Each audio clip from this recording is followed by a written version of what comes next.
Good morning, everyone. This is video number 3. We are studying chapter 5, separation of substances, and we have read in the previous video about the separation of insoluble solid from a liquid, that is water, sedimentation and decantation, filtration, loading. Okay, in this chapter, in this video, what we are going to see, separation of soluble solid from liquid, means those solid which are soluble in water and we have to separate it. That is the we are using four process, that is evaporation, one minute, it is evaporation, distillation, okay, distillation, crystallization, centrifugation. Okay, before starting the evaporation, okay, that this is the most important part of the chapter, so you please concentrate more here. Okay, so first we will see about the evaporation. What is evaporation? First I will define what is evaporation. The process of changing of liquid into vapor on heating is called evaporation. Again I am repeating the same definition. The process of changing of liquid into its vapor on heating is called evaporation. Okay, now this method is used to obtain solid substance that is dissolved in a liquid. Common salt dissolved in water can be separated by the process of evaporation. Okay, and this process is based on the fact that liquid vaporizes easily on heating, whereas solid do not. Okay, here we can see when salt is mixed in water. Okay, here when the salt is mixed in water, that is seawater, the water is heated until the water becomes vapor and salt is left behind. This process of conversion of liquid into its vapor is called vapor evaporation. This is how salt is separated from sea. Okay, here you can see the picture how seawater is separated. Seawater contains a lot of salt. The process of evaporation is used to obtain salt on a large scale from seawater. Okay, and this seawater is trapped in a shallow pond. Some shallow ponds are there. The seawater is trapped, and what happened? That pond is called lagoons and allowed to stand there. The heat of the sun gradually evaporates the water completely in a shallow ponds, leaving behind the solid salt, and this mixture of salt is further purified to obtain common salt. Okay, here you can see how white color salt is obtained from the sea. Okay, that is a clear salt.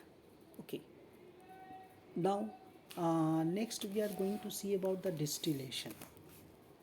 Okay, distillation, it is a it is the method of separating of pure liquid from a solution, and the solution is heated in a distillation flask.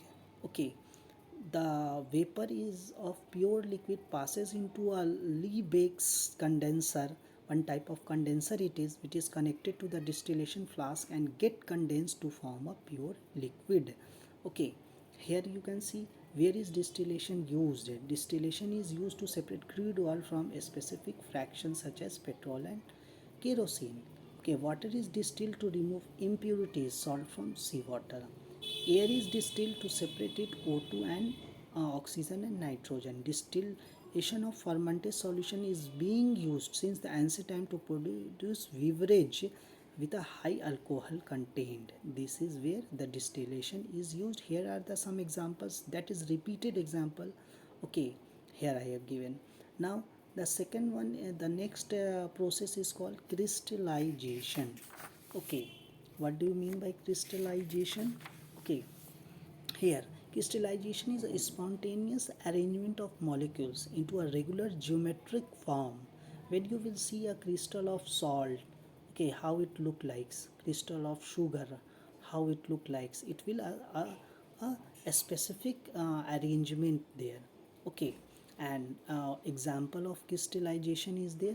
In crystallization, what we do, solid camphor from the camphor vapor, we obtain the crystal. Solid iodine from the iodine vapor, that is the crystal. Okay, now next one is centrifugation. What do you mean by centrifugation? Centrifugation is a process where a mixture is separated through the spinning by using a centrifuge. One centrifuge machine is there. This machine is used to do the process known as centrifugation. Okay, example, it is used in the lab in medical purposes. Okay, that blood is being separated. Okay, the centrifuge, this is the machine, dear. Centrifuge separate out blood components with the various densities. The blood has different densities. We have to separate it out. Okay, those are heavier density, they settle down. Those are lighter in densities, they will float on that. RBC, red blood cells, are denser and move to the bottom of the tube. Okay, plasma fraction is least dense and will float on the layer. So centrifugation is also used in separating the cream from the milk. Okay, the cream separation is very important unit operation in dairy industry. The cream or the fat is taken out of milk for the standardization purpose. Cream is also required to prepare some value added product like ghee, butter, and cream is usually separated from the milk by centrifugation process. So these processes are very important process. We will see the next topic in other classes. Thank you very much.